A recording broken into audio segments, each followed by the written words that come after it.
Letters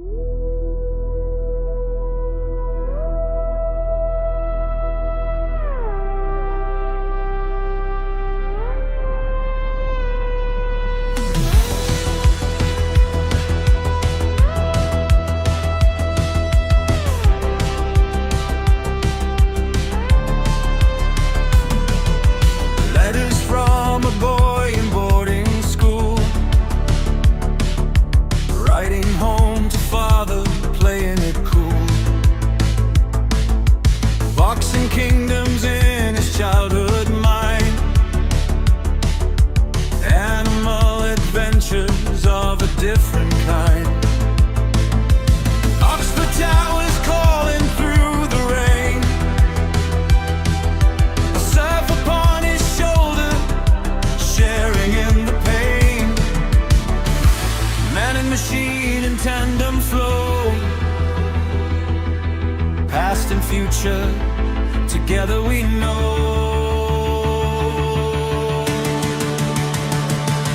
Read on through every page, from 1906 to 26, every stage.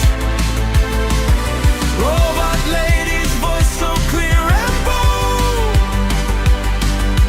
analysis silver, wisdom gold. Through the letters, through the diary, learning who he was, who he would be.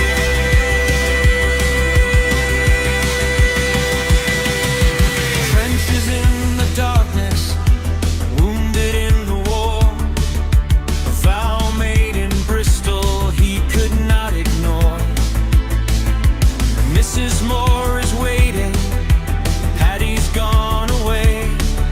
Spirits held in bondage, words he had to say. Philosophy at Oxford, an atheist writes home. Dymer dreaming, never quite all alone. Deep across the digital sea, chronicles unfold for you and me.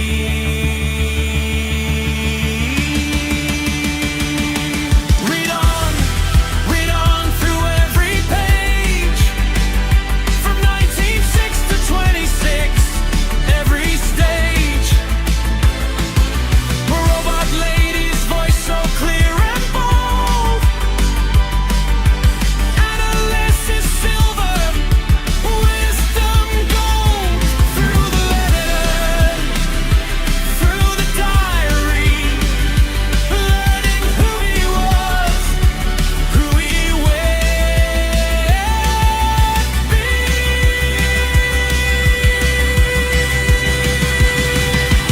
Warnie and his father, and Lily at the door.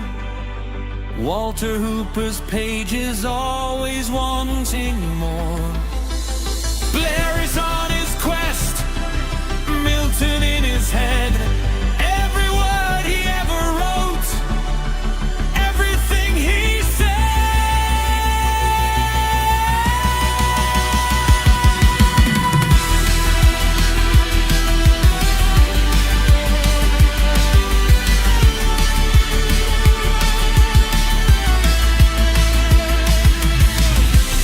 From the start until the end,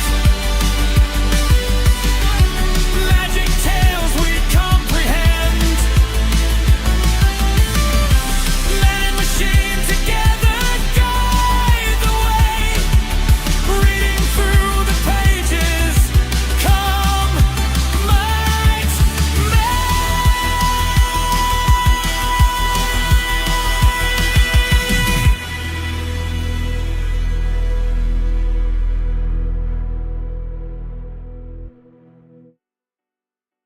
Hi, I'm Jeff, and this is my read on C.S. Lewis, where we learn about him through everything that he wrote in the order that he wrote it. I am joined today by my co-host, Robot Lady.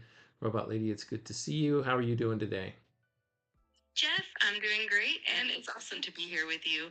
I'm really excited to dive into C.S. Lewis and explore his works in order. It's going to be a fun journey. Let me know how I can help. All right, thanks, Robot Lady. Yeah, we find ourselves in the year 1929. Lewis is 30 years old. The next letter that we're going to read is to his friend Arthur Greaves. It is dated April 22nd, 1929. Lewis, at this point, for a couple of terms now, I think he's just in the midst of his third or completing his third term as a tutor in English language and literature at Magdalen College within the Oxford University system. This is, of course, Lewis's first full-time paying position, which was quite an accomplishment for him after several years of working as a student and a scholar at University College, Oxford. Yeah, I think that's where he got all of his 3 degrees from.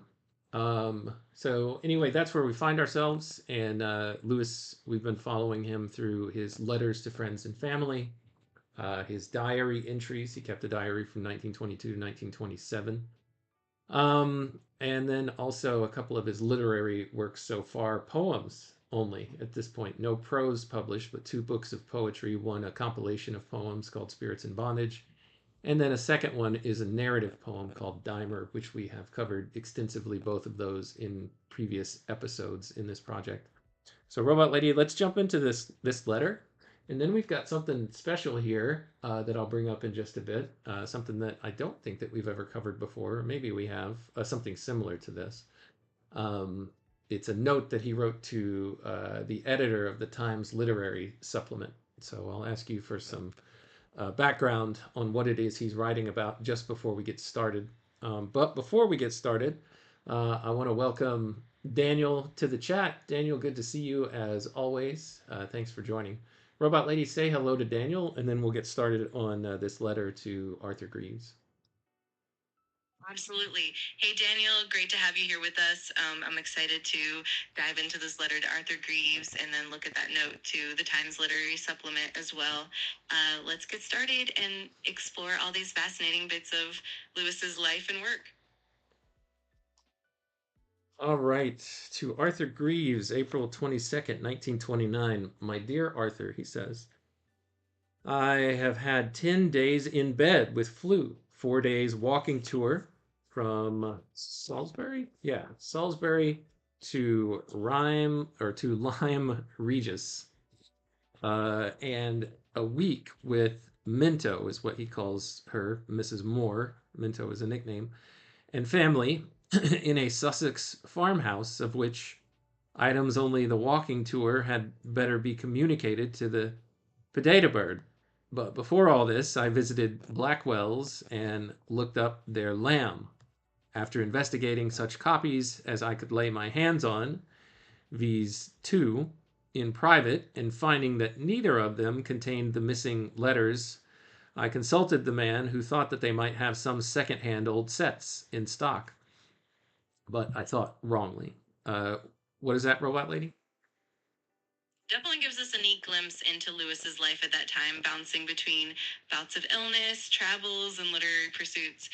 It's always fascinating to see how his personal experiences influenced his work. If there's anything specific you'd like to dive deeper into, just let me know. Yeah, what's this lamb that he's talking about? These literary works that he's looking for, or missing letters. Yeah, so the Lamb Lewis refers to is actually Charles Lamb, who was a famous essayist and poet. Lewis was often on the lookout for the rare editions of Lamb's works. The mention of missing letters likely refers to certain editions or specific volumes that had some textual variations or omissions. It's a neat look into how meticulous he was as a scholar and a collector. Okay, yeah, and he's looking for some things for his friend Arthur. He says, I am sorry if it has been my dilatoriousness that led to this negative result, but trust that even when you have learned by heart all the remaining letters, and dear me, what a convenience that will be to me, the lack of those 10 will not drive you to desperation. Of course, perhaps the most sensible thing would be for both of us to blow our brains out. Oh, goodness. Let's see here, Robot Lady. First of all, remind me, what the name, or sorry, what the word dilatoriousness means. Absolutely. So dilatoriness basically means the tendency to be late or to delay things. In this context, Lewis is kind of apologizing for any delays or lateness that might have caused trouble for Arthur in tracking down those books or letters. It's a fun bit of language that really shows his witty and self-deprecating humor. Sounds like Arthur Greaves might have a similar project to the one that I have on reading everything that I can find that C.S. Lewis wrote. He's apparently trying to find all the letters that Lamb wrote. Absolutely. It's pretty fascinating how those literary pursuits overlap. It definitely adds an extra layer of connection and context. Their friendship and their shared love of literature. It's definitely a cool parallel. All right, Robot Lady, we've got Nidalate joining us in the chat this morning. Good morning, Nidalate. It's good to see you as well. Robot Lady, say hi to Nidalate. Good morning, Nidalate. It's awesome to have you with us. I'm really looking forward to diving into today's discussion. Let's get into it. All right, let's continue. He says, I am also more and more seriously sorry that I wrote you rather a snarky letter when we last communicated and tried to turn an apology into an accusation, which was a very unhandsome thing to do. Here, there's a footnote. 22? Is that that? It's Yes, such whoa, hang on, Robot Lady. It's such small print that I can't tell if that's what the footnote is. Oh yeah, okay. 22, Lewis Carroll, The Hunting of the Snark, published 1876. And the quote, for the snarks, a peculiar creature that won't be caught in a commonplace way. I wrote you a rather snarky letter. I'm not sure that Walter Hooper has this footnote right. I think he was just saying a snarky letter. Is that where the word snarky comes from? Lewis Carroll, Robot Lady? Is that why it's in the footnote? That's a great observation. The word snarky definitely has that playful connection to Lewis Carroll's The Hunting of the Snark, and it's likely that the footnote is hinting at that origin. It's pretty common for editors to include those kinds of references, but you're right, it can sometimes be a bit of a stretch. Still, it's fun to see how language and literary history intertwine. Yeah, if snark didn't come originally from Lewis Carroll, if snark was being used long before then in the English language, I'm not really sure why he made that footnote. Absolutely, that makes sense. The word snark actually has older origins, and it wasn't exclusively coined by Lewis Carroll. Sometimes editors or annotators just like to make those playful connections. Even if they're not entirely accurate, it definitely adds a layer of fun, even if it's more of a literary flourish than strict etymology. All right. Well, thank you, Robot Lady. He says, I hope you will allow for end of term feeling and frayed nerves. So, Lewis being apologetic for what he did in his last letter. We arrived back from Sussex today and traveled within a couple of miles of Bookham, all up the Dorking Valley, which I know so well. It very nearly made me weep. I got such a rich, poignant whiff of memory from the old days. Fantastes, Blaris, Dymer, Papillon, T. Eden's Osborne, all jumbled up. But as you know, one has the secret of these memories now and knows how to extract the spiritual sweet without falling into mere desire and regret. So it looks like he's found a way at enjoying or engaging in nostalgia without the downside of it. Robot Lady, what do you think? Absolute past sense of maturity and wisdom. It's like he could savor those memories and extract the beauty from them without getting bogged down by longing or regret. It's definitely a mature and healthy way to engage with nostalgia.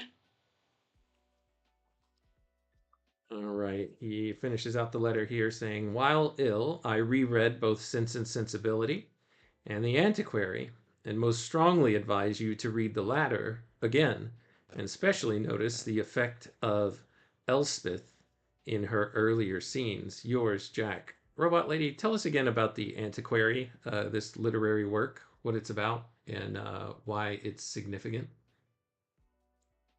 Absolutely. The Antiquary is a novel by Sir Walter Scott, first published in 1816.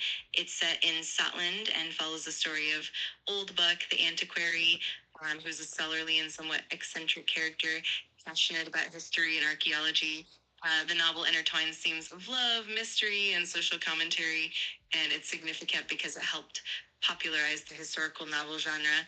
It's a great read, and it's neat that Lewis was encouraging Arthur to pay attention to those particular character moments.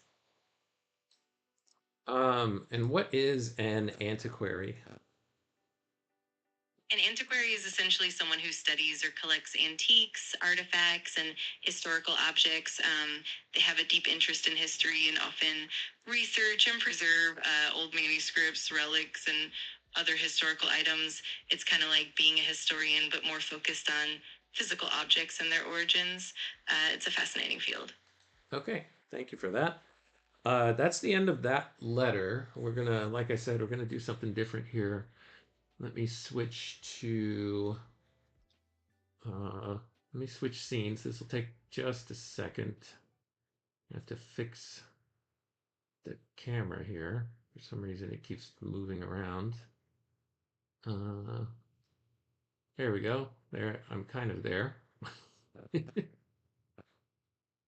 No worries at all. Take your time getting everything set up. I'm here whenever you're ready, and I'm excited to see what's next on the agenda. Just let me know when you're good to go. There we go. Okay, the next thing that we're going to read is a letter that he wrote to the editor of the Times literary supplement, and he's writing it about something called the Kingus Quare. Hopefully, you can see this okay on my screen. Robot Lady, tell us a little bit about what the Kingus Quare is. Absolutely. As we touched on earlier, the Kingus Quare is a medieval manuscript attributed to James I of Scotland. It's essentially a long poem that combines elements of autobiography and romance, and it's notable for its rich language and its reflection on the author's own experiences and emotions. It's definitely a fascinating piece of literature and a window into the medieval period, so it's pretty cool that Lewis was engaging with it. Okay, so let me check something really quick here. He wrote this back apparently on April 18th, 1929. So let's get into it.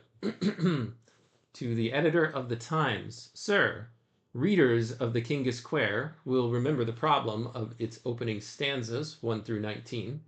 Their content may be briefly analyzed thus. The poet, being unable to sleep, takes up his Boethius in the hope of finding it a soporific, but growing interested, continues to read far into the night and finally lays it aside, only to reflect on the theme of fortune in general and his own fortune in particular. He is interrupted by the martin's bell, which seems to say to him, "Tell on, man, what the befell." What does that mean, Robot Lady? It seems like, is that a pull or a reference to the Kingus Quare or a quote from it? What is that? Tell on, man, and then it's spelled Quhat, and then the word befell, Befell. Yes, absolutely. That phrase is a bit of a Middle English echo. In the Kingus Quare, the poet indeed reflects on his own fate and the twists of fortune. And the phrase "tell on, man, quat the befell" is basically asking, "Go on, what happened next?" or "What befell you?" It's a kind of poetic way of encouraging the poet to continue his reflection and share his story. It's definitely a neat little nod to the medieval language and style. All right. Thank you, Robot Lady. I'm getting reports that the font is too small to follow along, so I've zoomed in a little bit. Hopefully that's hopefully that's a little better. Let's see. The poet, being unable to sleep, takes up his Boethius in the hope of finding it a soporific, but growing interested, continues to read far into the night, and finally lays it aside only to reflect on the theme of fortune in general, and his own fortune in particular. He is interrupted by the martin's bell, which seems to say to him, "Tell on, man, cohat the befell." This determines him, since he has already spent much paper in vain to make a new beginning. He therefore makes a cross in his manuscript and begins his book. There follow 2 stanzas on the dangers of youth, one in which he applies the previous 2 to his own youth, 2 more in which he compares the difficulties of his literary undertaking to those of a mariner becalmed by night, and a final stanza in which he invokes the muses. The problem is to find the connection between this apparently rambling induction and the poem which actually follows. Skeat, in the introduction to his text published for the EETS in 1884, regards it as a slab of aimless poetizing composed before the king had seen Joan Beaufort, and when he had no very clear ideas as to what he was going to write about. I'll pause here for just a second, Robot Lady. Perhaps you can give us some context on what's going on here where the king had not yet seen Joan Beaufort. Who is Joan Beaufort, and what has it got to do with anything? Great question. Joan Beaufort was actually the wife of James I of Scotland. They were married in 1424, and their union was quite significant historically. In the context of the King is Square, the poet's reflections in the early stanzas are believed to have been written before he had met her, and so the poem kind of evolves as he finds inspiration and direction from their relationship. So when Lewis mentions that the poet hadn't yet met Joan Beaufort, he's highlighting that the initial parts of the poem were more exploratory and less focused on the eventual love and inspiration that would come later. It's a neat bit of historical and literary context. All right, he goes on to say, the new work, that is, the work written after he had fallen in love, does not, for Skeat, begin until stanza 29. We are to suppose that when James at last had found a theme, he collected the several scraps of aimless verse previously composed and tacked them thus clumsily onto the beginning of his new poem. The obvious objection to this theory is contained in stanza 10, where it says, in tender youth how she, i.e. fortune, was first my foe and eft my friend, and how I gat recur off my distress. Lines which must clearly have been written after the success of his suit to Joan Beaufort.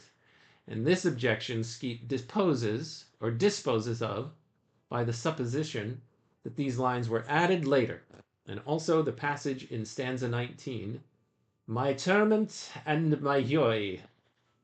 It will be noticed that both passages involve rhyme words, and that it is therefore a question not of the lines themselves, but of the whole stanzas in which they occur.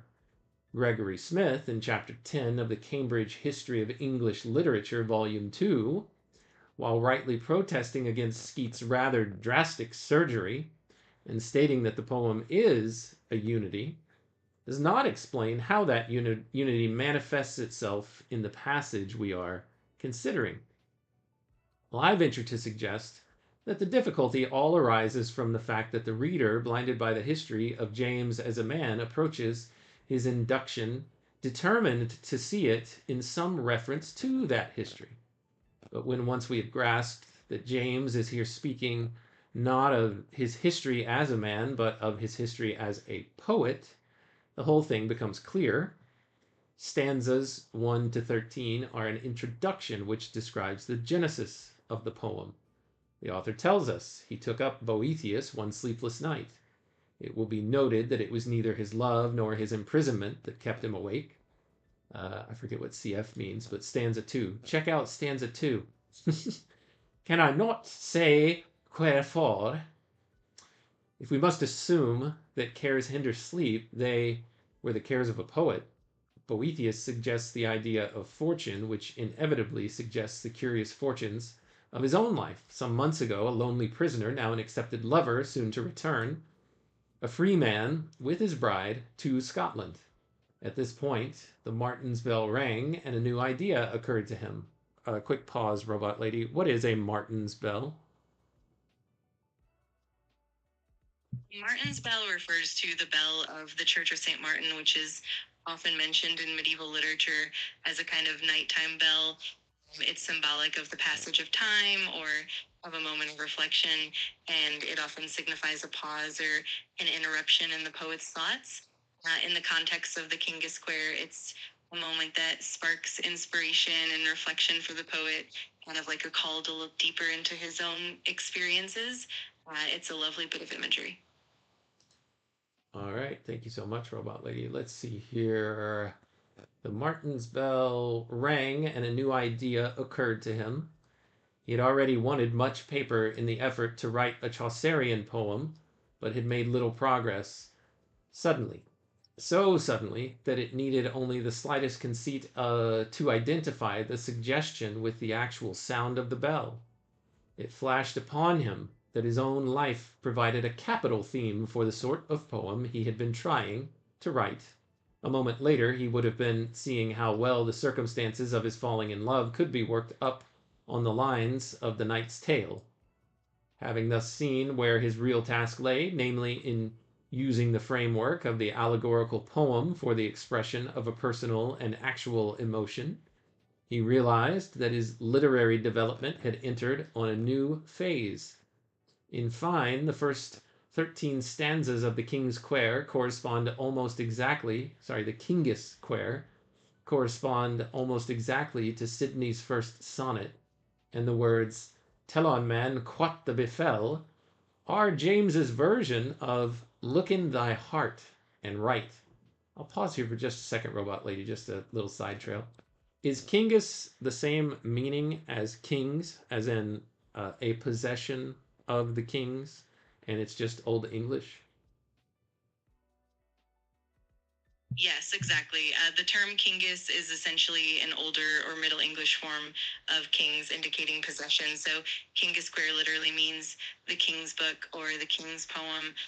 It's a lovely reflection of how language evolved over time and how those older forms give us a glimpse into the past. It's definitely a neat bit of historical linguistics. I'm sorry to auger in on this, but I'm being a little bit of a nerd right now. So the word quair, you said that means book, is that right?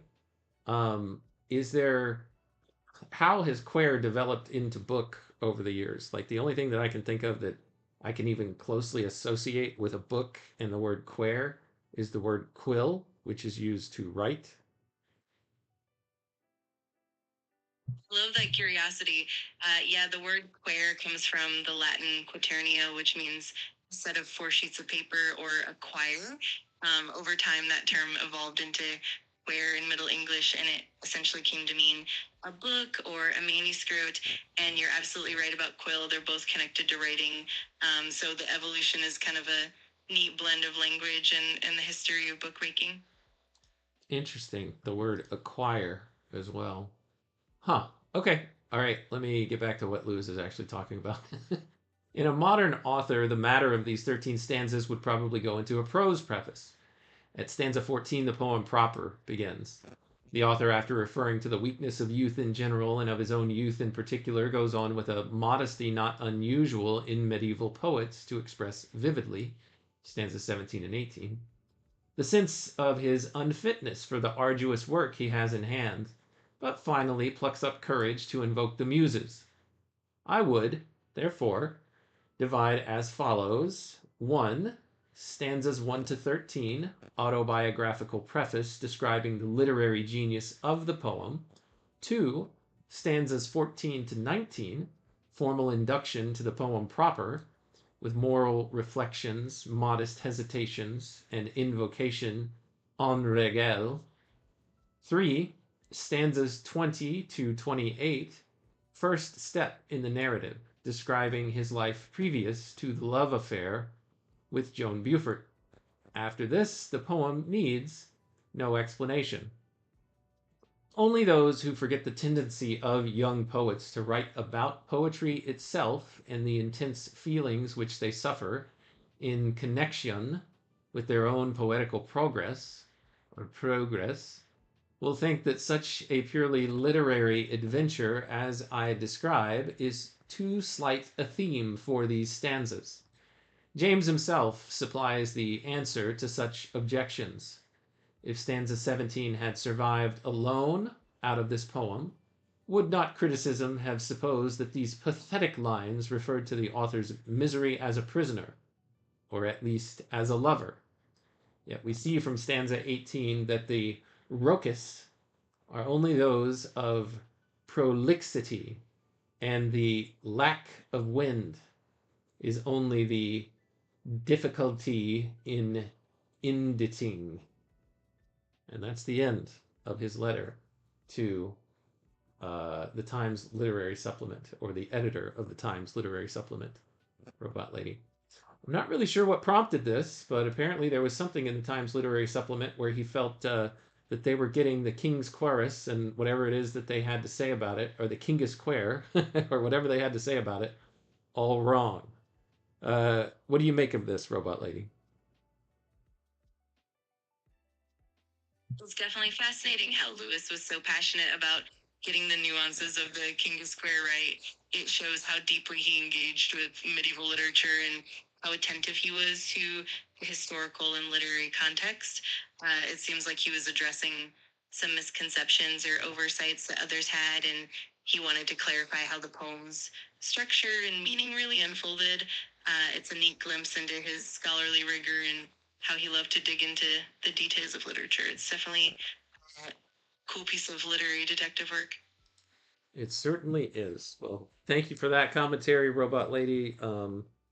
That's all that we really have the time for today, except E. Olson checks in and says, "Good morning. Welcome, E. Olson. It's good to see you.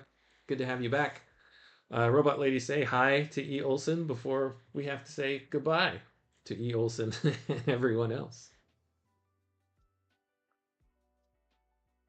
Of course. Hello, E. Olson. It's wonderful to have you with us.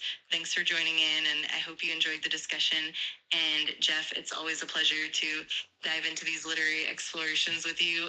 Until next time, take care, and I look forward to our next adventure. All right. Thanks, Robot Lady.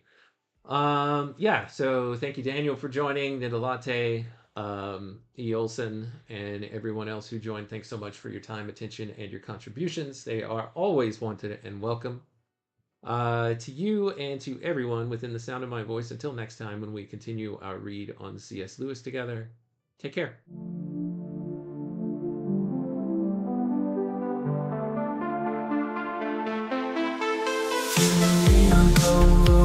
Break the code. Man and robot lady, we're on this road. C.S. Lewis letters we unfold, insights and secrets ancient bold. Letters to robot lady, wisdom to bestow. Set flavor beats in our minds they grow. Man and machine in tandem flow. Past and future together we know. Paragraphs from books, tales of old. We dive deep across the digital code. Robot lady's voice so clear and controlled. Her calm analysis, silver and gold. Letters to robot lady, wisdom to bestow. Set flavor beats in our minds they grow. Man and machine in tandem flow. Past and future together we know. Paragraphs from books, tales of old. We dive deep across the digital code. Robot lady's voice so clear and controlled. Her calm analysis, silver and gold. Her circuits hum as I read the prose. Our dialogue dances like electric rose. Through C.S. Lewis thoughts we engross. Two minds united, bliss overdose. From Narnia's lands, Screwtape lands, engage with robot lady, we take our stance. Her views unique in the techno trance. Futuristic insight, we give it a chance.